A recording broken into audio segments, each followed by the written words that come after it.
ನಮಸ್ಕಾರ, ನೀವು ನೋಡ್ತಾ ಇದ್ದೀರಾ ಸುದ್ದಿ ಸಮಯ ನ್ಯೂಸ್ ಚಾನೆಲ್. ಇದು ಲೋಕಲ್ ಎಕ್ಸ್ಪ್ರೆಸ್. ನಾನು ಮಹರ್ದಡ ಕುಳಗಿ. ಈ ದಿನದ ಮುಖ್ಯಾಂಶಗಳು: ಪ್ರಭು ಚವ್ಹಾಣ್ ಅವರ ಬ್ರಹ್ಮಾಂಡ ಭ್ರಷ್ಟಾಚಾರದ ಕುರಿತು ಔರಾದ್ನಲ್ಲಿ ನಡೆದ ಪತ್ರಿಕಾಗೋಷ್ಠಿಯಲ್ಲಿ ಬಹಿರಂಗ. 100 ಎಕರೆ ಬೇನಾಮಿ ಆಸ್ತಿ ಸರ್ಕಾರದ ಅನುದಾನ ದುರ್ಬಳಕೆ ಕುರಿತು ಮಾಹಿತಿ ನೀಡಿದ ದೀಪಕ್ ಪಾಟೀಲ್ ಚಾಂದೋರಿ. ನನ್ನ ಹೋರಾಟ ನಿಲ್ಲುವುದಿಲ್ಲ ಎಂದು ಗುಡುಗಿದ ಚಾಂದೋರಿ ಪಾಟೀಲ್. ಪ್ರಭು ಚವ್ಹಾಣ್ ಅವರು ಲಿಂಗಾಯತ ವಿರೋಧಿ ಎಂದು ಲಿಂಗಾಯತ ಮುಖಂಡರಿಂದ ತೀವ್ರ ಆಕ್ರೋಶ. ಲಿಂಗಾಯತರ ಮೇಲೆ ನಿರಂತರವಾಗಿ ಅಟ್ರಾಸಿಟಿ ಕೇಸ್ ದಾಖಲಿಸಿರುವ ಹಿಂದೆ ಚವ್ಹಾಣ್ ಅವರ ಕೈವಾಡವಿದೆ. ಪತ್ರಿಕಾಗೋಷ್ಠಿಯಲ್ಲಿ ಲಿಂಗಾಯತ ಮುಖಂಡರಿಂದ ಗಂಭೀರ ಆರೋಪ. ಹಳ್ಳಿಗಳಿಗೆ ಮತ ಕೇಳಲು ಹೋದರೆ ಅಭಿವೃದ್ಧಿ ಬಗ್ಗೆ ಜನ ಮಾತನಾಡುತ್ತಿಲ್ಲ. ನಮ್ಮಲ್ಲಿ ಇಷ್ಟು ಮತಗಳಿವೆ, ಎಷ್ಟು ಕೊಡ್ತೀರಾ ಎಂದಿದ್ದಕ್ಕೆ ಸ್ವತಂತ್ರ ಅಭ್ಯರ್ಥಿ ಶಿವಕುಮಾರ್ ಪಾಟೀಲ್ ಅಸಮಾಧಾನ. ಶೈಕ್ಷಣಿಕ ಮತ್ತು ಗ್ರಾಮಗಳ ಅಭಿವೃದ್ಧಿಗೆ ಒಂದು ಅವಕಾಶ ನೀಡಲು ಶಿವಕುಮಾರ್ ಪಾಟೀಲ್ ಕಮಾಲ್ಪುರ್ ಮತದಾರರಲ್ಲಿ ಕೋರಿಕೆ. ವಾರ್ತೆಗಳ ವಿವರ. 3 ಬಾರಿ ಶಾಸಕರಾಗಿ 2 ಬಾರಿ ಮಂತ್ರಿಗಳಾಗಿ ಔರಾದ್ ಕ್ಷೇತ್ರವನ್ನು ಪ್ರತಿನಿಧಿಸಿರುವ ಶಾಸಕ ಪ್ರಭು ಚವ್ಹಾಣ್ ಅವರು ಬ್ರಹ್ಮಾಂಡ ಭ್ರಷ್ಟಾಚಾರ ಮಾಡಿ ತಮಗೆ ಮತ ನೀಡಿ ಗೆಲ್ಲಿಸಿದ ಕ್ಷೇತ್ರದ ಜನರಿಗೆ ಮೋಸ ಮಾಡಿದ್ದಾರೆ ಎಂದು ಮಾಜಿ ಗ್ರಾಮ ಪಂಚಾಯತ್ ಅಧ್ಯಕ್ಷರಾಗಿರ್ತಕ್ಕಂಥ ದೀಪಕ್ ಪಾಟೀಲ್ ಚಾಂದೋರಿ ತೀವ್ರ ಆಕ್ರೋಶವನ್ನು ಹೊರಹಾಕಿದ್ದಾರೆ. ಔರಾದ್ನಲ್ಲಿ ಕರೆದ ಪತ್ರಿಕಾಗೋಷ್ಠಿಯನ್ನು ಉದ್ದೇಶಿಸಿ ಮಾತನಾಡಿದ ಅವರು, ಚವ್ಹಾಣ್ ಅವರು ಬೋಂತಿ, ಔರಾದ್, ಬೀದರ್ ಸೇರಿದಂತೆ ಇನ್ನಿತರ ಕಡೆಗಳಲ್ಲಿ 100 ಎಕರೆ ಜಮೀನು ಬೇನಾಮಿಯಾಗಿ ಖರೀದಿ ಮಾಡಿದ್ದಾರೆ ಎಂದು ಗಂಭೀರ ಆರೋಪವನ್ನು ಮಾಡಿದರು. ಫಲಾನುಭವಿಗಳಿಗೆ ಸರ್ಕಾರದಿಂದ ಬಂದಿರುವಂಥ ಅನುದಾನವನ್ನು ಕೆಲವು ತಮ್ಮ ಹಿಂಬಾಲಕರ ಅಕೌಂಟ್ಗೆ ಲಕ್ಷಾಂತರ ರೂಪಾಯಿ ವರ್ಗಾವಣೆ ಮಾಡಿದ್ದಾರೆ. ಹೀಗಾಗಿ ತಮಗೆ ಮತ ನೀಡಿ ಗೆಲ್ಲಿಸಿದ ಕ್ಷೇತ್ರದ ಮತದಾರರಿಗೆ ಮೋಸ ಮಾಡಿದ್ದಾರೆ ಎಂದು ಆರೋಪಿಸಿದರು. ಮುಂದುವರೆದು ಮಾತನಾಡಿದ ದೀಪಕ್ ಪಾಟೀಲ್ ಚಾಂದೋರಿಯವರು, ಔರಾದ್ ಶಾಸಕರು ಎಲ್ಲೆಲ್ಲಿ ಎಷ್ಟೆಷ್ಟು ಜಮೀನು ಮಾಡಿದ್ದಾರೆ ಎನ್ನುವಂತಹ ಕುರಿತು ಎಳೆಯಾಗಿ ದಾಖಲೆ ಸಮೇತ ಬಿಚ್ಚಿಟ್ಟರು. 2008ರಲ್ಲಿ ಪ್ರಭು ಚವ್ಹಾಣ್ ಅವರು ಮೊದಲ ಬಾರಿಗೆ ನಾಮಪತ್ರ ಸಲ್ಲಿಸುವಾಗ ಅವರ ಹತ್ತಿರ ಏನೇನೋ ಆಸ್ತಿ ಇರಲಿಲ್ಲ. ತಮಗೆ ವಿದ್ಯೆ ಕಲಿಸಿದ ಗುರುಗಳ ಹತ್ತಿರ 1 ಲಕ್ಷ ರೂಪಾಯಿ ಪಡೆದು ಆ ಹಣವನ್ನು ಗುರುಗಳಿಗೆ ಹಿಂತಿರುಗಿಸದೆ ಮಾನ್ಯ ನ್ಯಾಯಾಲಯದಿಂದ ಚೀಮಾರಿ ಹಾಕಿಸಿಕೊಂಡಿರುವಂಥ ದಾಖಲಾತಿಯನ್ನು ಬಹಿರಂಗಪಡಿಸಿದರು. ಮೊದಲ ಬಾರಿ ಶಾಸಕರಾದ ಸಂದರ್ಭದಲ್ಲಿ ತಾವು ಪಡೆದ ಹಣವನ್ನು ಹಿಂದಿರುಗಿಸಲು ಕೇವಲ 1 ಲಕ್ಷ ರೂಪಾಯಿ ಹಣ ಕೂಡ ಶಾಸಕ ಚವ್ಹಾಣ್ ಅವರ ಹತ್ತಿರ ಇರಲಿಲ್ಲ. ಆದರೆ ಇವಾಗ ಕೋಟಿ ಬೆಲೆ ಬಾಳುವ ಆಸ್ತಿ, ಹಣ, ಕಾರು, ಬಂಗ್ಲೆ ಎಲ್ಲಿಂದ ಬಂತು ಎಂದು ಪಾಟೀಲ್ ಪ್ರಶ್ನೆ ಮಾಡಿದರು. ಪ್ರಭು ಚವ್ಹಾಣ್ ಅವರು ಜಮೀನು ಖರೀದಿ ಮಾಡುವಾಗ ದಾಖಲಾತಿಯಲ್ಲಿ ಕೃಷಿಕ ಮತ್ತು ವ್ಯಾಪಾರಿ ಎಂದು ನಮೂದಿಸುತ್ತಾರೆ. ಶಾಸಕ ಎಂದು ಎಲ್ಲಿಯೂ ಕೂಡ ನಮೂದಿಸಿಲ್ಲ. ಹೀಗಾಗಿ ಶಾಸಕರಿಗೆ ಸುಳ್ಳು ಹೇಳುವುದಕ್ಕೂ ಒಂದು ಇತಿಮಿತಿ ಇರಬೇಕು ಎಂದು ಅಸಮಾಧಾನ ವ್ಯಕ್ತಪಡಿಸಿದರು. ಮುಂಬೈಯಲ್ಲಿ ಟಿಪ್ಪರ್, ಟ್ರ್ಯಾಕ್ಟರ್ ಮತ್ತು JCB ಇವೆ ಎಂದು ಹೇಳ್ತಾರೆ. ಆದರೆ ಕೇವಲ ಈ 3-4 ವಾಹನಗಳಿಂದ ಇಷ್ಟೆಲ್ಲ ಆಸ್ತಿ ಸಂಪಾದಿಸಲು ಹೇಗೆ ಸಾಧ್ಯ ಎಂದು ಹೇಳಿದರು. 2023ರಲ್ಲಿ ಪುನಃ ನಾಮಪತ್ರ ಸಲ್ಲಿಸುವಾಗ ಕೇವಲ ತಮ್ಮ ಹಾಗೂ ತಮ್ಮ ಹೆಂಡತಿ ಕುರಿತು ಮಾತ್ರ ಮಾಹಿತಿ ನೀಡುತ್ತಾರೆ. ಆದರೆ ತಮ್ಮ ಮಗನ ವಿವರ ದಾಖಲಿಸಿಲ್ಲ. ಏಕೆಂದರೆ ತನ್ನ ಎಲ್ಲ ಬ್ರಹ್ಮಾಂಡ ಭ್ರಷ್ಟಾಚಾರ ಹೊರಬೀಳುತ್ತದೆ ಎನ್ನುವಂಥ ಭಯದಿಂದ ಈ ರೀತಿ ಮಗನ ವಿವರ ನೀಡಿಲ್ಲ ಎಂದು ಗುಡುಗಿದರು. ಇದೇ ವೇಳೆ ಪತ್ರಿಕಾಗೋಷ್ಠಿಯಲ್ಲಿ ಪ್ರಮುಖರಾದ ಬಂಡೆಪ್ಪ ಕಂಟೆ, ಸುನೀಲ್ ಕುಮಾರ್ ದೇಶಮುಖ್, ಶ್ರೀರಂಗ್ ಪರಿಹಾರ್, ಸಂಜೀವ್ ಕುಮಾರ್ ದೇಶಮುಖ್, ಬಸವರಾಜ್ ದೇಶಮುಖ್ ಸೇರಿದಂತೆ ಅನೇಕರು ಉಪಸ್ಥಿತರಿದ್ದರು. ಇವರ ಹತ್ರ ಅರವಿಂದ್ ಹೆಸರ ಮೇಲೆ survey number 125 total 15 acre. Arvind ಯಾರು? ಮಾರುತಿಯವ್ರ ಮಗ. ಪ್ರಭು ಚವ್ಹಾಣ್ ಅವರ ಅಣ್ಣನ ಮಗ ಇದ್ದಾರಲ್ಲ, ಪ್ರಭು ಚವ್ಹಾಣ್ ಅವರ ಅಣ್ಣನ ಮಗನ ಹೆಸರ ಮೇಲೆ ಅರವಿಂದ್ ಹೆಸರ ಮೇಲೆ 15 ಎಕರ್, 15 ಎಕರ್ 38 ಗುಂಟಾಸ್. ಆಮೇಲೆ ಸೇಮ್ ಡೇಟ್ 25 ನವೆಂಬರ್ 2020 ಶೀಲಾಬಾಯಿ ಬಾಪುರಾವ್ ಚವ್ಹಾಣ್, ಬಾಪುರಾವ್ ಅಂದ್ರೆ ಅವ್ರ ಅಣ್ಣನ ಮಗ, ಅವ್ರ ಸೊಸಿ ಶೀಲಾಬಾಯಿ ಬಾಪುರಾವ್ ಚವ್ಹಾಣ್, ಇವ್ರ ಹೆಸರ ಮೇಲೆ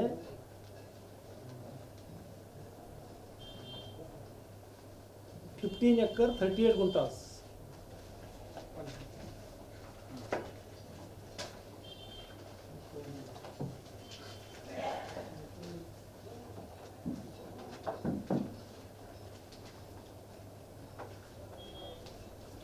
ಶೀಲಾಬಾಯಿ ಬಾಪುರಾವ್ ಚವ್ಹಾಣ್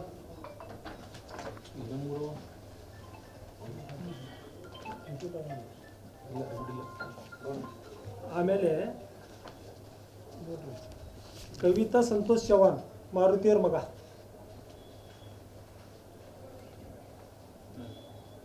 ಇವ್ರ ಸೊಸಿ. ಈ ಕವಿತಾ ಹೆಸರ ಮೇಲೆ total 3 acre 39 guntas. Same date 25 November 2020. ಯಾವುದು? ಈ land ಬೋಂತಿ 3 acre 39 ಗುಂಟ.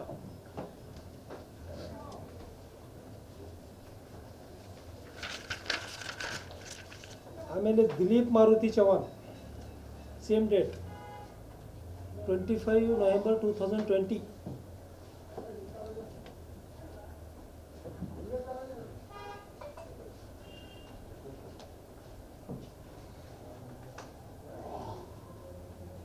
5 acre 2 guntas, 5 acre 2 ಗುಂಟ.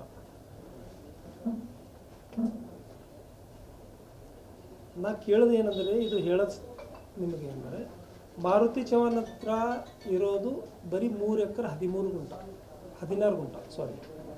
3 acre 16 ಗುಂಟ. ಅವರು ಜಿಲ್ಲಾ ಪಂಚಾಯತ್ ಸದಸ್ಯರಿದ್ದರು. ಇಷ್ಟು ಆಸ್ತಿಯನ್ನು ಎಲ್ಲಿಂದ ಬಂತು ಮಾರುತಿ ಅವರಿಗೆ?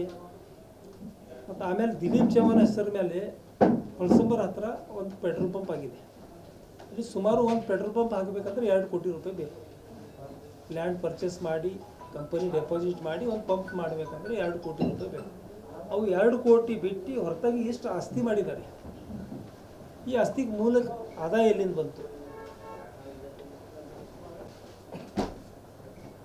23/9/2022 23/9/2022 ತಹಸೀಲ್ದಾರ್ ಬೀದರ್ ಇವರು ಜಿಲ್ಲಾಧಿಕಾರಿ ಆದೇಶ ಪ್ರಕಾರ ಆದೇಶ ಆಯಿತು 20ರದಾಗ, 2 ವರ್ಷ ಆಯ್ತು. ಇದಕ್ಕೆ ಎಲ್ಲ ದಾಖಲಾತಿಗಳನ್ನು ಕೊಟ್ಟಿನ ಮೇಲೆ ಈ ಭೂಮಿಯನ್ನು ಸರ್ಕಾರಿ ಇದೆ ಅಂತ ಕಸಿ ಅವರೇ ಒಪ್ಕೊಂಡು ಈ ಭೂಮಿ ಸರ್ಕಾರದ ಹೆಸರು ಮೇಲೆ ಮಾಡಿದ್ದಾರೆ. ಈಗ ಅವ್ರು ಕೋರ್ಟ್ ಮರೆ ಹೋಗಿ ಈಗ ಅದರ ಮೇಲೆ ಸ್ಟೇ ತಂದಿದ್ದು ಗೊತ್ತಾಗಿದೆ. ಬಟ್ ಈ ಭೂಮಿ ಸರ್ಕಾರ ಇದೆ ಅಂತ ತಹಸೀಲ್ದಾರಿಗೆ ರಿಪೋರ್ಟ್ ಕೊಟ್ಟರು.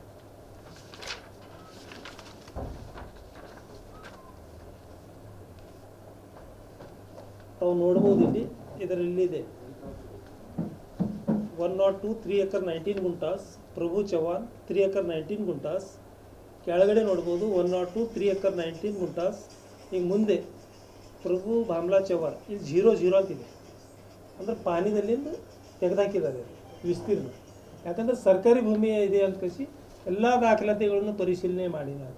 ಈ ಭೂಮಿಯನ್ನು ಅವರು ಎನ್ಎ ಮಾಡಿ ಇಲ್ಲಿ ಬೃಹತ್ ಮೊತ್ತದ ಏನಾರ ಒಂದು ಇದು ಮಾಡಬೇಕು ಅಂದಿನಾಗ ಅಂದಿನ ಜಿಲ್ಲಾಧಿಕಾರಿಯವರು ಇದು ಗೌರ್ಮೆಂಟ್ ಲ್ಯಾಂಡ್ ಇದೆ ಅಂತ ಕಸಿ ಅದನ್ನು ತಿರಸ್ಕರಿಸಿದರು. ಆಮೇಲೆ ನಾವು ಕಾನೂನಾತ್ಮಕ ಹೋರಾಟ ಮಾಡಿ 2 ವರ್ಷ ಬಾದ ಅವರು ಸಚಿವರು ಇದ್ದಾಗ ಅವ್ರದ್ದೇ ಭೂಮಿಯನ್ನು ಸರ್ಕಾರದಿದೆ ಅಂತ ಆಗಿದೆ. ಅವರು ಇದರ ಬಗ್ಗೆ ಎಲ್ಲಿಯೂ ಮಾತಾಡ್ತಾ ಇಲ್ಲ. ಇದು ಸರ್ಕಾರಿ ಭೂಮಿ ಇದೆ. ಇದು ಆ್ಯಕ್ಷನ್ ಆಗಿಲ್ಲ. ನಾವು ಈಗ ಲೆಟ್ರ್ ಕೊಟ್ಟೆವು. ಆಮೇಲೆ ತಹಸೀಲ್ದಾರ್ ನನಗೆ ಒಂದು ಹಿಯರಿಂಗ್ ಸಲ ಲೆಟ್ರ್ ಕೊಟ್ಟಿದ್ದರು. ಆಮೇಲೆ ತಹಸೀಲ್ದಾರ್ ಮೇಲೆ ದಬಾವ್ ತಂತ್ರ ಹಾಕಿ ಆ ನೋಟಿಸನ್ನು ವಿಡ್ರಾಲ್ ಮಾಡಿದ್ರು. ನೀತಿ ಸಂಹಿತೆ ಚಾಲು ಆಯಿತು. ಬಟ್ ಇದು ಹೋರಾಟ ಇಲ್ಲಿಗೆ ನಿಲ್ಲಲ್ಲ. ಪೇಪರ್ ಇದೆ ನನ್ನ ಹತ್ರ. ಇದು ಇಷ್ಟೆಲ್ಲ ಆಗ್ಲಾಕ ಕಾರಣ, ಇದಕ್ಕೆ ಮೂಲ ಕಾರಣಗಳು ಏನವ ಅಂದ್ರೆ ಭ್ರಷ್ಟಾಚಾರ. ಬರೀ ಭ್ರಷ್ಟಾಚಾರ ಇದೆ ಇಲ್ಲಿ. ನಮ್ಮ ಇದರಲ್ಲಿ 2018-19ನಲ್ಲಿ ಒಂದು ಪಶು ಭಾಗ್ಯ ಯೋಜನೆ ಅಂತ ಬಂದಿತ್ತು. ರಾಮರಾವ್ ಜಾಧವ್, ಇದರಲ್ಲಿ ಮಾನ್ಯ ಶಾಸಕರ ಸಹಿ ಇದೆ. ಇದು ಪ್ರಶಾಂತ್ ರಾಮರಾವ್ ಜಾಧವ್ SC ಔರಾದ್, ಅವ್ರ ಆಧಾರ್ ಕಾರ್ಡ್ ನಂಬರ್ ಇದೆ. List of beneficiaries under housing in Aurad.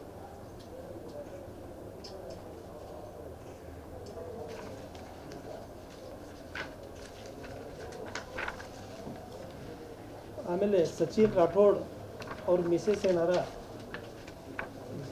Deepika Sachin Rathod ಅವರಿಗೆ, ದೀಪಿಕಾ ಸಚಿನ್ ರಾಠೋಡ್ ಇವರಿಗೆ ಟ್ಯಾಕ್ಸಿ ಟೂರಿಸ್ಟ್ ಗಾಡಿ ಸ್ಯಾಂಕ್ಷನ್ ಆಗಿದೆ.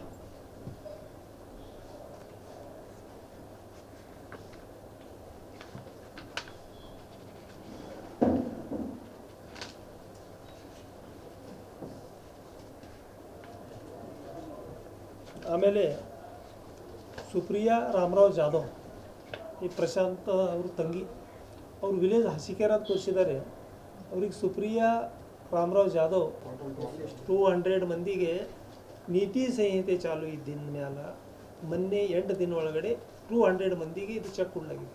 ಚೆಕ್ ಕೊಡ್ಲಾಗ ಈ 8 ದಿನದಲ್ಲಿ ಇದು ಚೆಕ್ ನಿನ್ನೆ ಮೊನ್ನೆ ಎಲ್ಲ ಮನಿ ಕರೆಸಿ ಚೆಕ್ ಕೊಡೋದು ಪ್ರಕ್ರಿಯೆ ನಡೆಯೋದಿಲ್ಲಿ.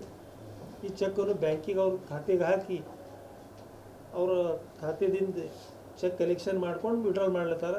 ಬಟ್ ಸರ್ಕಾರ ಸುತ್ತಲೇ ಪ್ರಕಾರ ಏನಿದೆ, ತಾನು ಮುಂಚೆನೂ ಹೇಳ್ದ, ಒಂದು ಬೆನಿಫಿಷರಿ ಯಾರು ಅಂದ್ರೆ ಅವ್ರ ಅಕೌಂಟಿಗೆ 6,600 ರೂಪಾಯಿ ಕ್ರೆಡಿಟ್ ಮಾಡಬೇಕು ಅವರು.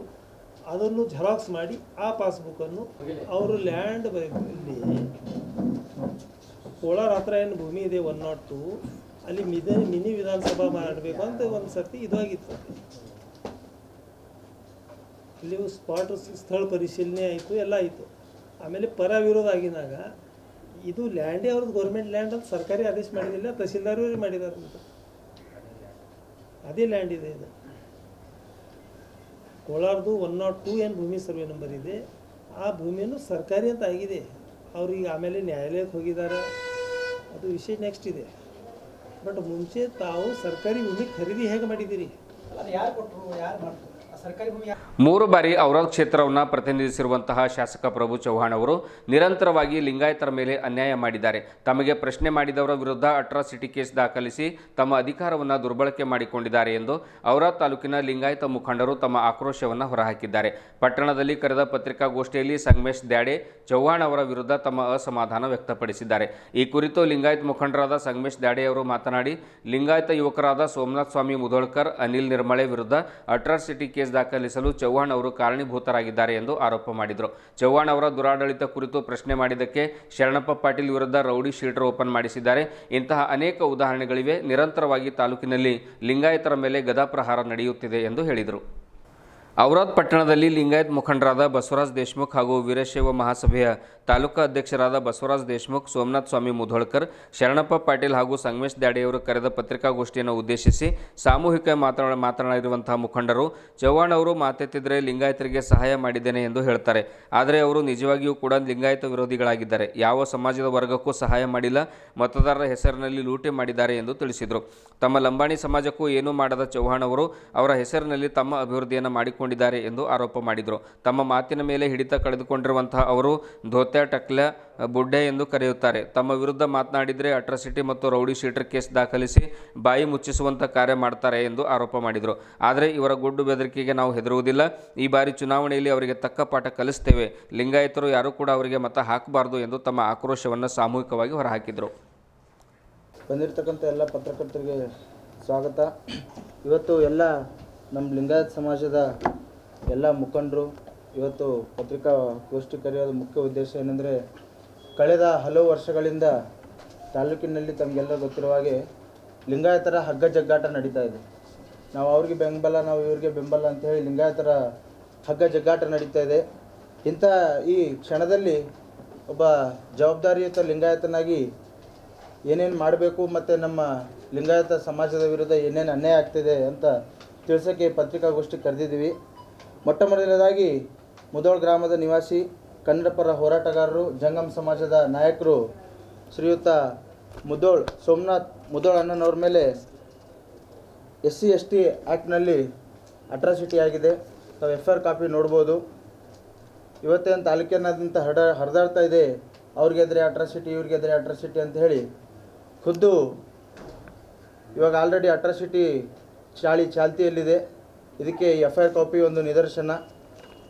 ತದನಂತರ ಮತ್ತೊಬ್ಬ ನಮ್ಮ ಸಮಾಜದ ನಾಯಕರು, ಪ್ರತಿಷ್ಠಿತ ನಿರ್ಮಳೆಯ ಕುಟುಂಬದಿಂದ ಬರ್ತಕ್ಕಂತಹ ಅನಿಲ್ ಕುಮಾರ್ ನಿರ್ಮಳೆ ಆ್ಯಂಡ್ ಸಂಗಡಿಗರ ಮೇಲೆ ಮತ್ತೆ ಅವ್ರ ಮೇಲೆ ಅಟ್ರಾಸಿಟಿ. ಎಲ್ಲ ಇದಕ್ಕೆ ಮೂಲ ಕಾರಣ ಪ್ರಭು ಚವ್ಹಾಣ್ ಅಂತ ಹೇಳ್ಬೋದು. ಬಹಿರಂಗವಾಗಿ ಹೇಳ್ತಾ ಇದ್ದೀನಿ. ಯಾವುದೇ ಒಂದು ಪೊಲೀಸ್ ಸ್ಟೇಷನಲ್ಲಿ ಅಟ್ರಾಸಿಟಿ ಆ್ಯಕ್ಟಲ್ಲಿ ಕೇಸ್ಗಳಾಗಬೇಕಾದ್ರೆ ಅಲ್ಲಿಗೆ ಕರೆ ಹೋಗುತ್ತೆ, ತಮಗೆಲ್ಲರಿಗೂ ಗೊತ್ತಿರೋ ವಿಚಾರ. ಸೊ ಅವರ ವಿರುದ್ಧ ಯಾರು ಮಾತಾಡ್ತಾರೆ, ಅವರ ವಿರುದ್ಧ ಅಟ್ರಾಸಿಟಿ ಅನ್ನತಕ್ಕಂಥ ಬಾಣ ಬಿಟ್ಟು ಅವ್ರನ್ನ ಸೈಲೆಂಟ್ ಮಾಡ್ತಕ್ಕಂಥದ್ದು ನಮ್ಮ ಲಿಂಗಾಯತ ಸಮಾಜದ ವಿರುದ್ಧ ನಡ್ಕೊಂಡು ಬಂದಿದೆ. ಅದೇ ರೀತಿ ನಮ್ಮ ಕರ್ನಾಟಕ ರಕ್ಷಣಾ ವೇದಿಕೆ ಹೋರಾಟಗಾರರು ಅವರ ಭ್ರಷ್ಟಾಚಾರ ಪ್ರಶ್ನಿಸಿದಾಗ ತೂ ಮೇರಾ ವಿರೋಧಿ ಹೇ ಅಂತ ಹೇಳಿ ಶ್ರೀಯುತ ರಾಜ್ಕುಮಾರ್ ಎಡವೆ, ಔರಾದ್ ನಿವಾಸಿಗಳು, ಶ್ರೀಯುತ ರಾಜ್ಕುಮಾರ್ ಎಡವೆ ಅವರ ಹೊಲದಲ್ಲಿ ತೊಗರಿ. ನಮ್ಮ ನಮಸ್ಕಾರಗಳು. ಈ ಚುನಾವಣೆ ಬಹಳ ಮಹತ್ವದ್ದು. ನಾವು ಹಿಂದೆ 3 ಸಲ ಯಾವ ಥರ ಇವರು ಯಾವ ಓಟದಿಂದ ಗೆದ್ದಿದ್ದಾರೆ ಅಂತ ಹೇಳಿದ್ರೆ, ಅವ್ರದ್ದು ಬಂಜಾರ ಸಮಾಜ ಇರೋದೇ ಮೋಸ್ಟ್ಲಿ 20,000 ರಿಂದ 24,000 ಇರ್ಬೋದು. ಆದರೆ ನಮ್ಮ ವೀರಶೈವ ಲಿಂಗಾಯತು ಮತ್ತು ಮರಾಠದಿಂದಲೇ ಅವರು ಅಷ್ಟು ಹೈಯೆಸ್ಟದಿಂದ ಓಟನ್ನು ಹಾಕಿ ಗೆಲ್ಲಿಸಿದ್ದೇವೆ ನಾವು ಅವ್ರಿಗೆ. ಯಾವುದಕ್ಕೆ ಬೇರೆ ಯಾವುದೋ ಕಾರಣಂತರ ಇರ್ಬೋದು, ಆದರೆ ಅವ್ರು ಓಟ್ ತೊಗೊಂಡಿದ್ದು ನಮ್ಮದು ದೊಡ್ಡ ಸಮಾಜ, ಲಿಂಗಾಯತ ಸಮಾಜ ಮತ್ತು ಮರಾಠ ಸಮಾಜ. ಈ ಕಾಲದಲ್ಲಿ ಈಗ 3 ಸಲ ಆದಮೇಲೆ ಅವರಿಗೆ ನಮ್ಮ ಜನರಿಗೆ ಭಾಳ ಅನ್ಯಾಯ ಆಗಿದೆ. ನಮ್ಮದು ಜನರಾಗಿದೆ, ಮರಾಠ ಜನರಾಗಿದೆ. ಆದರೆ ಅವ್ರು ತಮಗೆ ವೋಟ್ರಸ್ಸು ಕಾರ್ಯಕರ್ತರಲ್ಲ, ವೋಟ್ರಸ್ಸೇ ಹುಮ್ಮಸ್ಸಿನಿಂದ ಈ ಸಲ ಈ ಸಿಂಧೆಗೆ ಮಾಡ್ಬೇಕಂಥೇಳಿ ತಮಗೆ ಓಡಾಡಿ ತಮಗೆ ಪ್ರಚಾರ ಮಾಡ್ತಾ ಇದ್ದಾರೆ. ಅಂಥ ಟರ್ನ್ ಆಗಿದೆ. ಸಿಂಧೆ ಅವರು ಒಳ್ಳೆಯ ವ್ಯಕ್ತಿ, ಯಾವುದೇ ಸಮಾಜದಿರ್ಬೋದು, ರೈಟ್ ಇರ್ಬೋದು, ಆದರೂ ಲೆಫ್ಟ್ ಅದಕ್ಕೆ ಸಂಬಂಧ ಇಲ್ಲ. ಅವರು ಒಬ್ಬ ಅನುಭವಿಸ್ತಾರೆ. ಅವರು 7 ಚೀಫ್ ಮಿನಿಸ್ಟರ್ ಕಡೆ PS ಇದ್ದಂಥವ್ರು, ಎಲ್ಲ ಇಲಾಖೆಯನ್ನು ಅರಿವು ಇದ್ದಂಥವ್ರು. ಅಂಥ ಸೋಬಾರ್ ಮನುಷ್ಯಾಗಿ ಈ ಸಲ ನಾವು ನಮ್ಮ ಔರಾದ್ ತಾಲೂಕದಿಂದ ಗೆಲ್ಸ್ಕೊಂಡು ಬರಬೇಕು ಅಂಥೇಳಿ ಎಲ್ಲರೂ ನಮ್ಮ ಲಿಂಗಾಯತ ಸಮಾಜ ಮತ್ತು ಮರಾಠ ಸಮಾಜ. ದೇವರಾಜ್ ಪೊಲೀಸ್ ಉಪಾಧೀಕ್ಷಕರು ಬಾಲ್ಕಿ ಉಪವಿಭಾಗ, ಅವ್ರ ಲಂಬಾಣಿ, ಇವ್ರ ಲಂಬಾಣಿ, ನೀವು ಬಿ ಲಂಬಾಣಿ. ಯಾಕೆ ಮಾಡಿದ್ರಿ ಅಟ್ರಾಸಿಟಿ ಕೇಸ್? ನೀವು ಜೇಸು ಮಾಧುಸ್ವಾಮಿ ಕಾನೂನು ಮಂತ್ರಿಯವ್ರನ್ನ ಒಂದು ಕೇಳಿದೆವು, ಮತ್ತು ಸಣ್ಣ ನೀರಾವರಿಯನ್ನು ಅವ್ರ ಹತ್ರ ಒಂದು ಖಾತೆ ಇತ್ತು, ಶೆಂಬಳ್ಳಿ ಕೆರೆ ಒಡೆದೋಗಿತ್ತು, ನೀವು ಎಷ್ಟು ಪರಿಹಾರ ಕೊಟ್ಟಿದ್ರಿ? ಮತ್ತು ಪ್ರಭು ಚವ್ಹಾಣ್ ಅವರು 2008 ಶಾಸಕರ ಆಯ್ಕೆ ಆಗ್ರೆ, ಅಲ್ಲಿಂದ 2019ವರೆಗೆ ಔರಾದ್ ಪಟ್ಟಣಕ್ಕೆ ಶಾಶ್ವತ ಕುಡಿಯುವ ನೀರಿನ ಸಲುವಾಗಿ ಎಷ್ಟು ಸಾರಿ ಸರ್ಕಾರಕ್ಕೆ ಪತ್ರ ಬರೆದಿದ್ದಾರೆ ಅಂತೇಳಿ ನಾವು ಮಾಹಿತಿ ಹಾಕಿದ್ವಿ. ಸರ್ಕಾರದ ಮುಖ್ಯ ಕಾರ್ಯದರ್ಶಿಗೆ ಅರ್ಜಿ ಮಾಹಿತಿ ಕಾರ್ಡಿಯಲ್ಲಿ ಕೇಳಿದೆವು ನಾವು. ಅವೆರಡೇ ಇಶ್ಯೂ ಇಟ್ಕೊಂಡು ನಾನು ಸಣ್ಣ ನೀರಾವರಿ ಇಲಾಖೆಗೆ ಬಂದಾಗ ನಮ್ಮೂರ್ದು ಏನೋ ಒಂದು ಸಣ್ಣ ಪ್ರಾಬ್ಲಮ್ ಇತ್ತು. ನಾನು ಗ್ರಾಮ ಪಂಚಾಯತಿ ಸದಸ್ಯ ಆಯ್ಕೆ ಆಗಿದ್ದೆ. ನಮ್ಮದೇನೋ ಗ್ರಾಮ ಪಂಚಾಯತಿ ಸದಸ್ಯರು ವೈಮನ ಸಣ್ಣ ಪುಟ್ಟ ಇದ್ದೇ ಇರ್ತಾವೆ. ಆ ವಿಷಯ ಇಟ್ಕೊಂಡು ನಾವು ಬಂದು ಅವರು ಬಂದಿದ್ದರು. ನಾವು ಅವರು ಗಲಾಟೆ ಮಾಡ್ಕೊಂಡ್ಬಿಟ್ಟು ಎಲ್ಲ ಮಾಧ್ಯಮದಲ್ಲೂ ಪ್ರಭು ಚವ್ಹಾಣ್ ಅವರು ನನ್ನ ಟಾರ್ಗೆಟ್ ಮಾಡಿ ಓಡಿಸಿದ್ರು ಅಂತೇಳಿ ನಾನು ಹೇಳಿದ್ದೀನಿ. ಅವಾಗ ಮಾಧ್ಯಮದಲ್ಲಿ ಬಂತು, ಪತ್ರಿಕೆಯಲ್ಲೂ ಬಂದಿತ್ತು. ಅಟ್ರಾಸಿಟಿ ಕೇಸ್ ಮಾಡಿದ್ವಿ. ಅಟ್ರಾಸಿಟಿ ಕೇಸ್ ಆಯಿತು, ಸರಿಯಪ್ಪ ಅಂಥೇಳಿ ಕಾನೂನಾತ್ಮಕವಾಗಿ ನಾವು ಬೇಲ್ ಮಾಡ್ಕೊಳ್ಳೇಬೇಕಲ್ಲ. ಲಾಯರ್ ಹೇಳಿದರು, ಸಂದೀಪ್ ಮೇತ್ರಿ ಅಂತೇಳಿ ಅಡ್ವೊಕೇಟು, ಅವ್ರು ಹೇಳಿದರು ಸೋಮನಾಥ್ ನೀವು ಸ್ವಲ್ಪ ದಿವಸ ಹೊರಗಿರು ಅಂದರು. ನಾವು ಯಾರೋ ದೋಸ್ತರು ಹತ್ರ ಅಂತೇಳಿ ಪುನಃದಾಗ ನೋಡ್ರಿ, ಇದು ವಿಚಾರ ಮಾಡಿ. ನಾವೊಂದು ಸಣ್ಣ ಕುಟುಂಬದವು, ನನ್ನ ಹತ್ರ ಇವತ್ತೊಂದು ಸಣ್ಣ 2 ವೀಲರ್ನೂ ಇಲ್ಲ, ಸಂತ ನನ್ನ ಹತ್ರ ಬೈಕ್ನೂ ಇಲ್ಲ. ನಾವು ಪುನಃ ನಮ್ಮ ದೋಸ್ತು ಮನೆಯಾಗಿದ್ದ. ಸೋಮವಾರ ದಿನ ಬೆಳಗ್ಗೆ ನಂದು 10 ಗಂಟೆಗೆ ಆರ್ಡ್ರ್ ಆಗ್ಬೇಕು, ಬೇಲ್ ಆರ್ಡ್ರ್. ಸಂಡೇ ದಿನ ಬೆಳಗ್ಗೆ ಬಂದು 6 ಗಂಟೆಗೆ ಪುನಃ ಬಂದು ಅರೆಸ್ಟ್ ಮಾಡ್ತಾರೆ. ಸೋಮವಾರ ದಿನ ಬೆಳಗ್ಗೆ ಬೇಲ್ ಆರ್ಡ್ರ್ ಇದೆ ಅಂದ್ರೆ ಸಂಡೇ ದಿನ ಮಾರ್ನಿಂಗ್ ಬಂದು ಅರೆಸ್ಟ್ ಮಾಡ್ತಾರೆ 6 ಗಂಟೆಗೆ. ಪುನಃ AP ಪಾಸಿಂಗ್ ಇನೋವಾ ತೊಗೊಂಬರ್ತಾರೆ, ತಂದು ಅರೆಸ್ಟ್. ಅಲ್ಲಿ ಪುನಃ ಚಾಕಣ್ ಪೊಲೀಸ್ ಸ್ಟೇಷನ್ ಕರ್ಕೊಂಡು ಹೋಗ್ತಾರೆ. ನನಗೆ ಯಾವ ಥರ ಅಂದ್ರೆ ಈ ಥರ ಹಿಡ್ದು, ಯಾವ ಥರ ಅಫ್ಜಲ್ ಕಸಬ್ಗೆ ಹೆಂಗೆ ಥರ ಹಿಂಗೆ ಇದ್ರಲ್ಲ ಆ ಥರ ಹಿಡ್ದು ಚಾಕಣ್ ಪೊಲೀಸ್ ಠಾಣಕ್ಕೆ ಹೋಯ್ದು, ಇಲ್ಲಿ ಚಾಕಣ್ ಪೊಲೀಸ್ ಸ್ಟೇಷನಿಂದ ಅಲ್ಲಿ ಮತ್ತು ಹಾಸ್ಪಿಟಲ್ಗೆ ಹೋಯ್ದು ನಾನು ಫಿಸಿಕಲಿ ಎಲ್ಲ ಟೆಸ್ಟ್ ಮಾಡಿ ಅಲ್ಲಿಂದ ಕರ್ಕೊಂಬರ್ತಾರೆ. ಯಾರು ಕರ್ಕೊಂಬಂದರು? ಮಂಜನಗೌಡ. ನಾನು ಹೆಚ್ಚು ಹೇಳಲ್ಲ. ಇವತ್ತು ಎಲ್ಲ ಹೋರಾಟ ಮಾಡ್ರೆ ಎಲ್ಲಿ ಪ್ರಭು ಚವ್ಹಾಣ್ ವಿರೋಧ ಹೋರಾಟ ಮಾಡ್ತಾರೆ ಯಾರು? ಅವ್ರಿಗೆ ಯಾವುದರ ಒಂದು ಕೇಸ್ ಹಾಕ್ತಾರೆ. ಈಗ ನನ್ನ ಮೇಲೆ ರೌಡಿ ಶೀಟರ್ ಓಪನ್ ಮಾಡೋಕ್ಕೆ ಕಾರಣ ಏನದ ಅಂದರು, ಮೊನ್ನೆ ಪ್ರಭು ಚವ್ಹಾಣ್ ಅವರು ಹೋದ ಸಲ ಸೋಯಾ ಬೀಜ ರೈತರಿಗೆ ಕೊಡಬೇಕಿತ್ತು.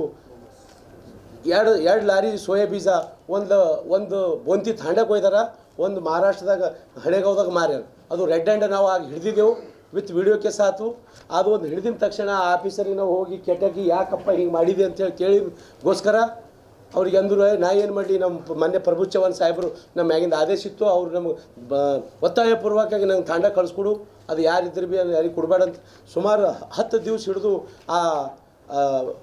ಇದ್ರದಾಗ ಜನ ರೈತರು ನಾನು ಕುಂತಿರು ಕಂಟಿನ್ಯೂ ಆಗಿ ಸೋಯಾ ಬೀಜ ಇಲ್ಲ ಅಂತೇಳಿ. ಅಂಥವ್ರಿಗೆ ರಾತ್ರಿ ಊಟ ನಾವು ಮಾಡಿಸಿದೆವು. ನಾವು ಬೆಳಗ್ಗೆ ಎದ್ದು ನೋಡ್ತೇವೆ, ರಾತ್ರಿ ಲಾರಿ ಬಂದಿತ್ತು ಸರ್, ಆ ಲಾರಿ ಒಯ್ದು ತಾಂಡದಾಗ ಅವ್ರು ಇಳಿಸ್ಬಿಟ್ಟಾರೆ. ಮತ್ತು ನಾವು ಪ್ರೂಫ್ ಕೇಸ್ ಆಗ್ತದೆ ಸರ್ ನಮ್ಮಲ್ಲಿ. ಆ ಕೇಳಕ್ಕೆ ಹೋಗಿನ ಕಡೆ ಆ ಆಫೀಸರ್ಗೆ ನಾವೇನು ಇದು ಮಾಡಿದೆವು, ಅದ್ರಗೋಸ್ಕರ ಇವಾಗ ಬೇಕಂತ ಇದು ಮಾಡ್ತಾರೆ. ಬೀದರ್ ದಕ್ಷಿಣ ಕ್ಷೇತ್ರ ಎಂದರೆ ಅದು ಹಳ್ಳಿಗಳಿಂದ ಕೂಡಿದ ಕ್ಷೇತ್ರ. ಇಲ್ಲಿ ಇಂದಿಗೂ ಕೂಡ ಅಭಿವೃದ್ಧಿ ಕಾಣದ ಹಲವಾರು ಹಳ್ಳಿಗಳಿವೆ. ಶಾಲೆಗಳ ಅಭಿವೃದ್ಧಿ ಇಲ್ಲ, ರಸ್ತೆ, ಕಾಲುವೆ, ಚರಂಡಿ, ವಸತಿ ನಿಲಯಗಳ ಕೊರತೆ, ಗ್ರಾಮಗಳಲ್ಲಿ ಕುಡಿಯುವ ನೀರಿನ ಸಮಸ್ಯೆ, ಹೀಗೆ ಹಲವಾರು ಸಮಸ್ಯೆಗಳು ಕಾಣಬರ್ತಾ ಇವೆ. ಹೀಗಾಗಿ ಇಂತಹ ಸಮಸ್ಯೆಗಳನ್ನು ಬಗೆಹರಿಸಲು ದಕ್ಷಿಣ ಕ್ಷೇತ್ರದಲ್ಲಿ ಸ್ವತಂತ್ರ ಅಭ್ಯರ್ಥಿಯಾಗಿ ನಾನು ಚುನಾವಣೆಗೆ ಸ್ಪರ್ಧೆ ಮಾಡಿದ್ದೇನೆ ಎಂದು ದಕ್ಷಿಣ ಕ್ಷೇತ್ರದ ಸ್ವತಂತ್ರ ಅಭ್ಯರ್ಥಿ ಶಿವಕುಮಾರ್ ಪಾಟೀಲ್ ಕಮಾಲ್ಪುರ್ ಅವರು ತಿಳಿಸಿದ್ದಾರೆ. ಇಂದು ಮತಯಾಚನೆ ಮಾಡಲು ಹಳ್ಳಿಗಳಿಗೆ ಹೋದರೆ ಜನರು ನಮ್ಮಲ್ಲಿ ಇಷ್ಟು ಮತಗಳಿವೆ, ಎಷ್ಟು ಹಣ ಕೊಡ್ತೀರಾ ಎಂದು ಕೇಳ್ತಾರೆ. ಆದರೆ ತಮ್ಮ ಮೂಲಭೂತ ಸೌಕರ್ಯಗಳ ಕೊರತೆಯ ಕುರಿತು ಯಾರೊಬ್ಬರು ಕೂಡ ಚರ್ಚೆ ಮಾಡುವುದೇ ಇಲ್ಲ ಎಂದು ಅಸಮಾಧಾನ ಹೊರಹಾಕಿದರು. ಇದನ್ನೆಲ್ಲ ನೋಡಿದರೆ ಮನಸ್ಸಿಗೆ ತುಂಬ ನೋವಾಗುತ್ತೆ ಎಂದು ಪಾಟೀಲ್ ಹೇಳ್ತಾರೆ. ರಾಜಕೀಯ ಎನ್ನುವುದು ಇದೊಂದು ವ್ಯಾಪಾರೀಕರಣವಾಗಿದೆ ಎನ್ನುವಂಥದ್ದು ಶಿವಕುಮಾರ್ ಪಾಟೀಲ್ ಅವರ ಅಭಿಪ್ರಾಯವಾಗಿದೆ. ಎಲ್ಲಿವರೆಗೆ ಜನರು ಬದಲಾವಣೆಯಾಗುವುದಿಲ್ಲವೋ ಅಲ್ಲಿಯವರೆಗೆ ಜನರ ಸಮಸ್ಯೆಗಳು ಬಗೆಹರಿಯುವುದಿಲ್ಲ. ಜನರು ಹಣ ತೆಗೆದುಕೊಂಡು ಮತ ಹಾಕುವುದನ್ನು ನಿಲ್ಲಿಸಬೇಕೆಂದು ತಿಳಿಸಿದರು. ಒಮ್ಮೆ ಹಣ ಪಡೆದರೆ 5 ವರ್ಷ ಗುಲಾಮರಾಗಿ ಬದುಕಬೇಕಾಗುತ್ತದೆ. ಒಂದು ವೇಳೆ ಜನರು ಹಣ ತೆಗೆದುಕೊಂಡು ಮತ ಹಾಕದೇ ಇದ್ದರೆ 5 ವರ್ಷ ಜನಗಳಿಗಾಗಿ ಏನಾದರೂ ಹೊಸದನ್ನು ಕೆಲಸ ಮಾಡಬಹುದು ಎಂಬುದು ಶಿವಕುಮಾರ್ ಪಾಟೀಲರ ಅಭಿಪ್ರಾಯವಾಗಿದೆ. ಈ ಎಲ್ಲ ದೊಡ್ಡ ದೊಡ್ಡ ಪಕ್ಷಗಳ ನಡುವೆ ಶಿವಕುಮಾರ್ ಪಾಟೀಲ್ ಅವರು ಜನಬೆಂಬಲವನ್ನು ಕೇಳ್ತಾ ಇದ್ದಾರೆ, ಅಭಿವೃದ್ಧಿಗಾಗಿ ಮತವನ್ನು ಕೇಳ್ತಾ ಇದ್ದಾರೆ. ಡಾಕ್ಟರ್ ಬಾಬಾ ಸಾಹೇಬ್ ಅಂಬೇಡ್ಕರ್ ಅವರು ಹೇಳಿದಂತೆ ದುಡ್ಡು ತೆಗೆದುಕೊಂಡು ಮತ ಹಾಕಬಾರದು, ಅದು ಮಹಾ ಅಪರಾಧ ಎಂಬಂತೆ ನಿಸ್ವಾರ್ಥದಿಂದ ಸೇವೆ ಸಲ್ಲಿಸಲು ಕ್ಷೇತ್ರದಲ್ಲಿ ಪಾಟೀಲರು ಭರ್ಜರಿ ಮತಯಾಚನೆಯನ್ನು ಮಾಡ್ತಾ ಇದ್ದಾರೆ. ಮತದಾರ ಪ್ರಭುಗಳು ಒಂದು ಅವಕಾಶವನ್ನು ಕೊಟ್ಟರೆ ಪ್ರತಿ ಹಳ್ಳಿಗೆ ಒಂದು ಬಾರಿಯಾದರೂ ತಿಂಗಳಿಗೆ ಭೇಟಿ ನೀಡಿ ಜನರ ಸಮಸ್ಯೆಗಳನ್ನು ಆಲಿಸಿ ಅವರ ಕಷ್ಟಗಳಿಗೆ ಸ್ಪಂದಿಸುವೆ, ಹಳ್ಳಿಗಳಲ್ಲಿರುವಂಥ ಶಿಕ್ಷಣದ ಸಮಸ್ಯೆಗಳನ್ನು ಬಗೆಹರಿಸುವೆ, ಪ್ರತಿ ಹಳ್ಳಿಗಳಿಗೆ ಶೈಕ್ಷಣಿಕ ತರಬೇತಿ ಕೇಂದ್ರಗಳನ್ನು ತೆರೆದು ಉಚಿತ ಶಿಕ್ಷಣ ನೀಡುವಂಥ ವ್ಯವಸ್ಥೆಯನ್ನು ಮಾಡ್ತೇನೆ, ಸರ್ಕಾರಿ ಶಾಲೆಗಳ ಉನ್ನತೀಕರಣಕ್ಕೆ ನಿರಂತರ ಪ್ರಯತ್ನವನ್ನು ಮಾಡುವೆ ಎಂದು ಮತದಾರರಲ್ಲಿ ಮತಯಾಚನೆಯನ್ನು ಮಾಡ್ತಾ ಇದ್ದಾರೆ. ಶಿಕ್ಷಣ ಪ್ರೇಮಿಗಳಾದ ಶಿವಕುಮಾರ್ ಪಾಟೀಲ್ ಕಮಾಲ್ಪುರ್ ಅವರು ಒಬ್ಬ ವಿದ್ಯಾರ್ಥಿಗಳಿಗೆ ಶೈಕ್ಷಣಿಕ ತರಬೇತಿ ನೀಡುವಂತಹ ಬುದ್ಧಿವಂತ ಮತ್ತು ಸುಶಿಕ್ಷಿತ ಅಭ್ಯರ್ಥಿ. ನಿಸ್ವಾರ್ಥದಿಂದ ಜನರು ಆರಿಸಿ ತಂದರೆ ಜನರಿಗಾಗಿ ಏನಾದರೂ ಹೊಸದನ್ನು ಮಾಡುವಂಥ ಹಂಬಲ ಪಾಟೀಲರದು. ಸರಳ ಜೀವಿ, ಕ್ಷೇತ್ರದ ರಾಜಕೀಯ ವ್ಯವಸ್ಥೆಯಲ್ಲಿ ಹೊಸ ಮುನ್ನುಡಿ ಬರೆಯಬೇಕೆಂಬ ಆಕಾಂಕ್ಷೆ ಇಟ್ಟುಕೊಂಡ ಬಂದ ಅಭ್ಯರ್ಥಿ.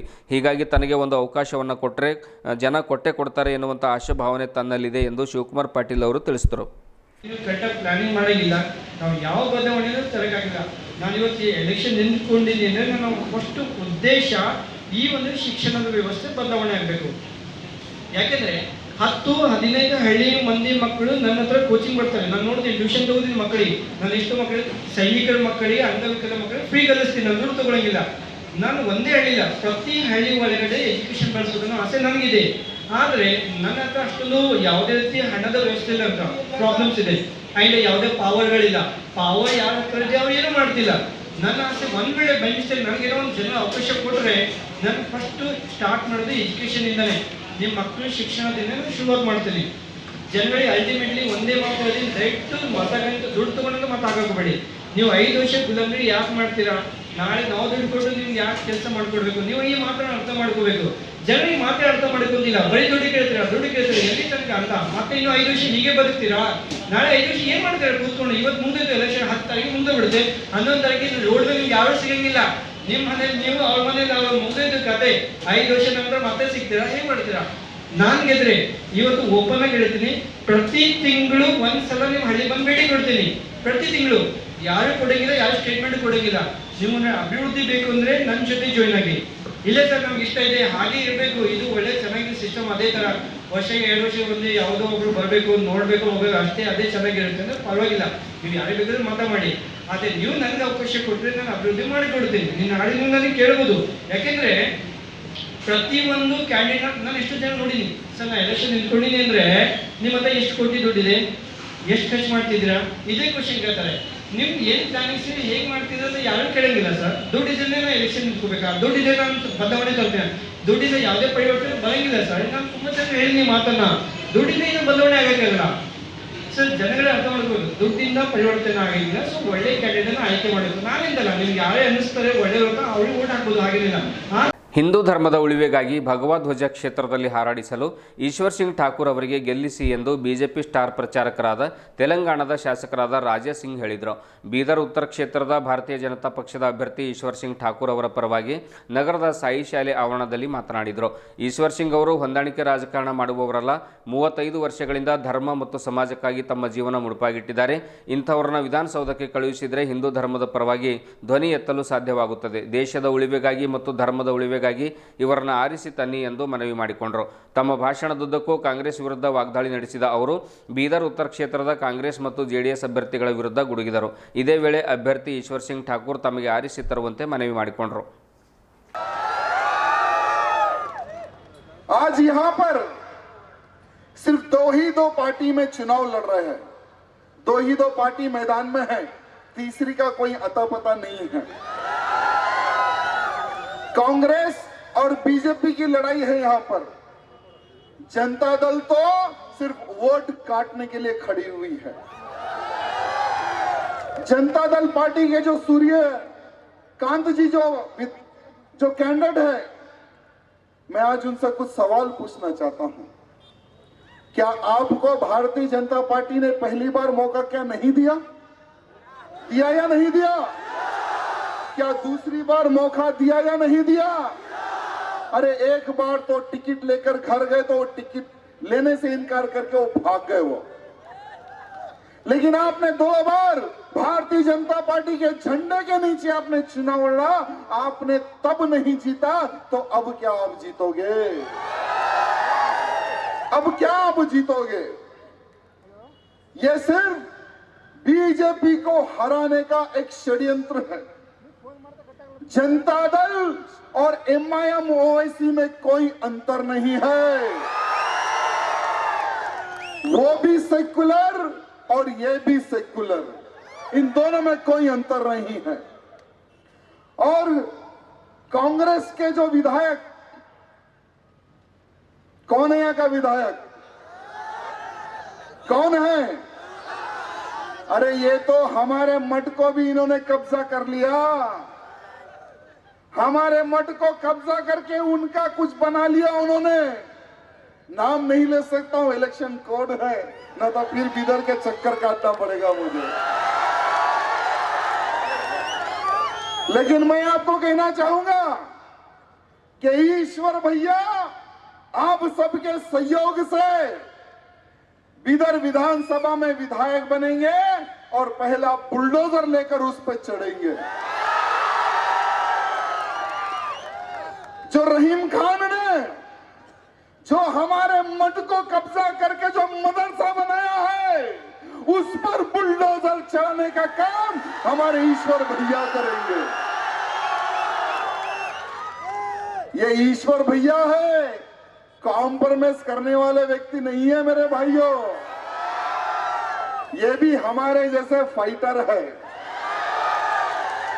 कई वर्षों से मेरा धर्म, मेरा समाज, मेरे नौजवान ये सोच रखकर ये निरंतर जनता में काम करते रहे, जनता की सेवा करते रहे। जहां जहां चुनाव होता है वहां पर जाकर ये मेरी पार्टी का व्यक्ति है और मेरे झंडे को मैं झुकने नहीं दूंगा, वहां पर पूर्ण समय देकर वो कैंडिडेट को जिताने वाले। वहां पर हिंदुत्व के प्रति बात करने वाले कैंडिडेट है, वहां वहां हमारे ही लोगों को खरीद कर हमारे खिलाफ खड़े किया जा रहा है, हमारा वोट काटने के लिए खड़ा किया जा रहा है। सूर्य प्रकाश जैसे लोगों को, सूर्यकांत जैसे लोगों को खड़ा कर दिया जा रहा है वहां पर। आज मैं आप सबसे हाथ जोड़कर निवेदन करना चाहूंगा कि मुझे बीदर में भी भगवा झंडा दिखना चाहिए। बीदर में भी भगवा झंडा दिखना चाहिए। ये कोई कांग्रेस का यहां पर झंडा नहीं दिखना चाहिए मेरे भाइयों। अरे ये वही कांग्रेस है जिन्होंने आतंकवादियों का समर्थन किया था, ये वही कांग्रेस है मेरे भाइयों।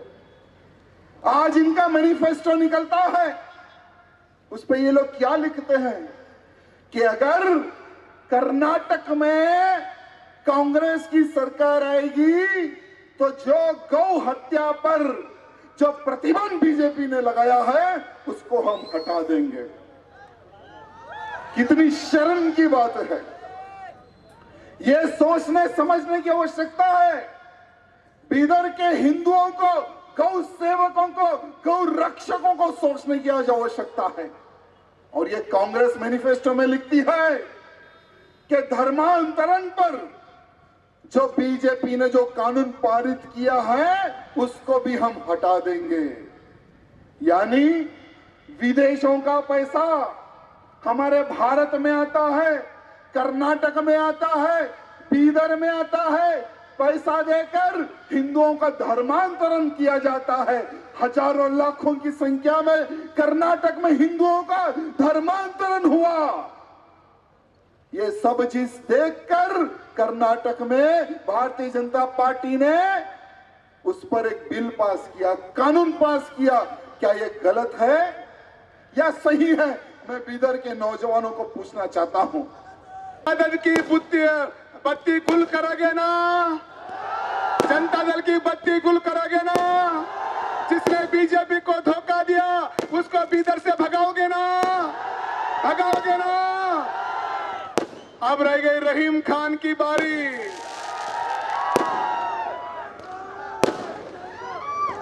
जैसे राजा भैया ने हैदराबाद में ओवैसी को भगाने का काम किया है, ऐसे आपका ईश्वर भैया इस रहीम खान को बिदर से भगाने का काम करेगा।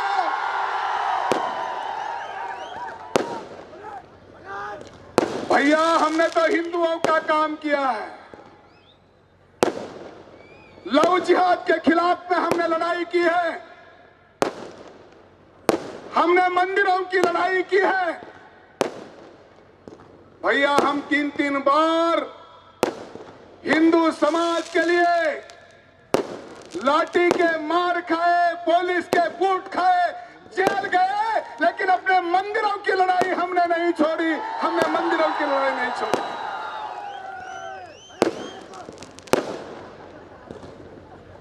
भैया मेरे जैसा एक छोटा कार्यकर्ता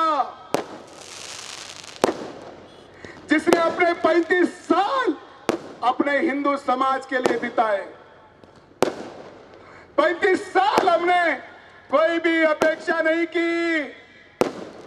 हमने कई हमारे बेटियों को लव जिहाद के चुंगल से बचा करके हिंदू परिवारों को भेजने का काम किया है, हिंदू परिवारों में भेजने का काम किया है। भैया पटाखे मत लगाना, जो भाई पटाखे लगा रहे हैं पटाखे मत लगाइए, अभी जनता दल के पटाखे गुल होने वाले हैं।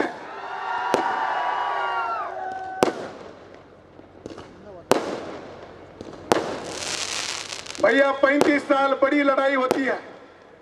हमने नरसिंह मंदिर की लड़ाई लड़ी, नरसिंह मंदिर की लड़ाई में 114 एकड़ जमीन को बचाया। हमने भगवान बोमगंडेश्वर की लड़ाई लड़ी, बोमगंडेश्वर की लड़ाई लड़ते हुए बोमगंडेश्वर के चौक को बनाने का काम किया। हमने गुलबर्गा विश्वविद्यालय को ಈ ಬಾರಿ ಬೀದರ್ ದಕ್ಷಿಣ ಕ್ಷೇತ್ರದಲ್ಲಿ ನಾನು 20,000 ಮತಗಳ ಅಂತರದಿಂದ ಗೆಲುವು ಸಾಧಿಸುತ್ತೇನೆ ಎಂದು ಬೀದರ್ ದಕ್ಷಿಣ ಕ್ಷೇತ್ರದ ಸ್ವತಂತ್ರ ಅಭ್ಯರ್ಥಿ ಚಂದ್ರಸಿಂಗ್ ಅವರು ಹೇಳಿದರು. ಬೀದರ್ ನಗರದ ಅವರ ಗೃಹ ಕಚೇರಿಯಲ್ಲಿ ಕರೆದ ಪತ್ರಿಕಾಗೋಷ್ಠಿಯಲ್ಲಿ ಮಾತನಾಡಿದರು. ಕ್ಷೇತ್ರದಲ್ಲಿ ಬಿಜೆಪಿ ಹ್ಯಾಟ್ರಿಕ್ ಸೋಲು ಅನುಭವಿಸಲಿದೆ. ಕಾಂಗ್ರೆಸ್ ಡಮ್ಮಿ ಅಭ್ಯರ್ಥಿ ಇದ್ದಾರೆ. ಜೆಡಿಎಸ್ ಅಭ್ಯರ್ಥಿ 3 ಬಾರಿ ಶಾಸಕರಾಗಿ 2 ಬಾರಿ ಮಂತ್ರಿ ಆದರೂ ಕೂಡ ಯಾವುದೇ ಅಭಿವೃದ್ಧಿಯನ್ನು ಕ್ಷೇತ್ರದಲ್ಲಿ ಮಾಡಿಲ್ಲ ಎಂದು ಆರೋಪ ಮಾಡಿದರು. ಹೀಗಾಗಿ ಈ ಬಾರಿ ಕಾರ್ಯಕರ್ತರು ಹಾಗೂ ಕ್ಷೇತ್ರದ ಜನರು ನನಗೆ ಗೆಲ್ಲಿಸಲು ಪಣ ತೊಟ್ಟಿದ್ದಾರೆ.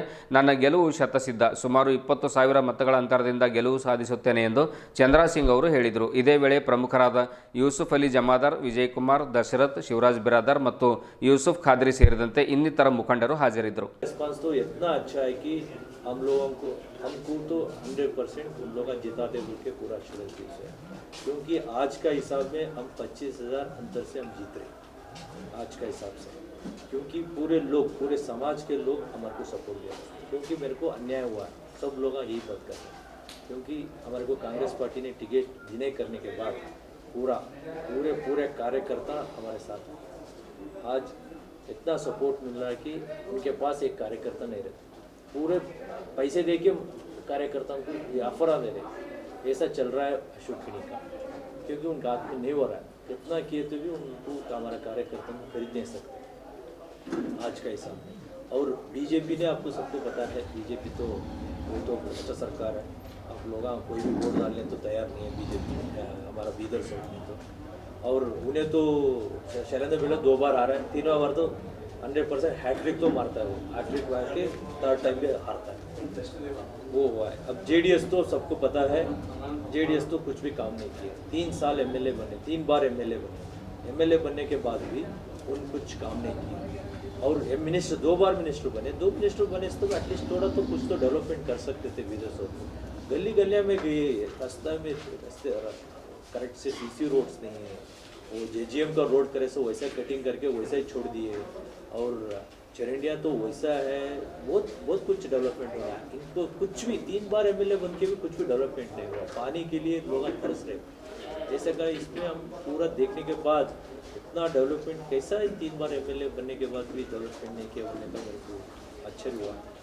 आज पूरे लोग, आप पूरे यूथ से पूरे सीनियर लोग मेरे को ऑलरेडी डिसाइड करे से इनको चांस देना होके ऑलरेडी डिसाइड करे हैं। आप 10 तारीख तो सब लोग मेरे को वोट करके जिताते बोल के ये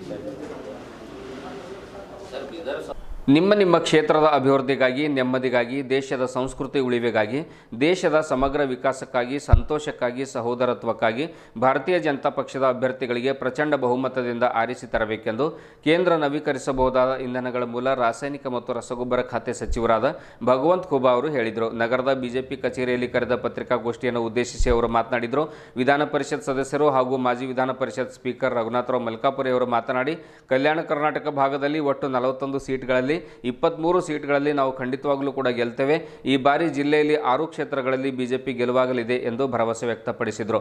ಇದೇ ವೇಳೆ ಪತ್ರಿಕಾಗೋಷ್ಠಿಯಲ್ಲಿ ಪಕ್ಷದ ಜಿಲ್ಲಾಧ್ಯಕ್ಷರಾಗಿರುವಂತಹ ಶಿವಾನಂದ್ ಮಂಠಾಳ್ಕರ್, ಬಾಬು ಅಲಿ, ಶ್ರೀನಿವಾಸ್ ಚೌಧರಿ, ಬಸವರಾಜ್ ಜೋಜನಾ ಸೇರಿದಂತೆ ಅನೇಕರು ಉಪಸ್ಥಿತರಿದ್ದರು.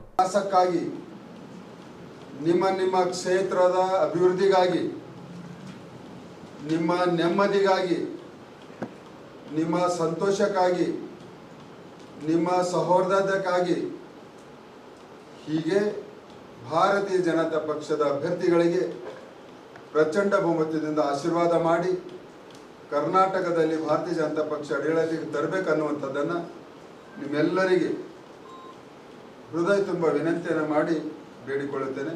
ಧನ್ಯವಾದಗಳು. 15 ಕ್ಷೇತ್ರಗಳನ್ನು ಗೆದ್ದಿದ್ವಿ.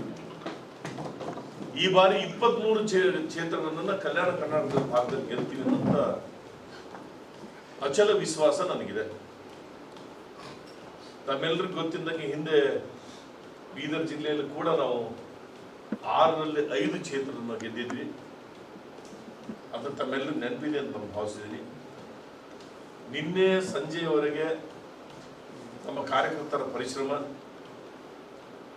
ಮತದಾರರ ಒಲವು, ನಮ್ಮ ಪಕ್ಷದ ಸಂಘಟಿತವಾದಂಥ ಕಾರ್ಯಯೋಜನೆ, ಕೆಲಸದ ಪದ್ಧತಿ, ಚುನಾವಣೆ ಎದುರಿಸುತ್ತಿರುವಂಥ ಪದ್ಧತಿ ನೋಡಿದ್ರೆ ಈ ಬಾರಿ ಬೀದರ್ ಜಿಲ್ಲೆಯಲ್ಲಿ 6ಕ್ಕೆ 6 ಕ್ಷೇತ್ರವನ್ನು ಗೆಲ್ತೀವಿ ಅನ್ನೋಂಥ ವಿಶ್ವಾಸ ನನಗಿದೆ. ಇದುವರೆಗೂ ಸುದ್ದಿ ಕೊಟ್ಟಿರುವ ನಾನು ಮಹರುದ್ದ ಡಾಕುಳಿಗೆ. ಮತ್ತೆ ಮುಂದಿನ ವಾರ್ತೆಗಳೊಂದಿಗೆ ಭೇಟಿಯಾಗೋಣ. ವಂದನೆಗಳು.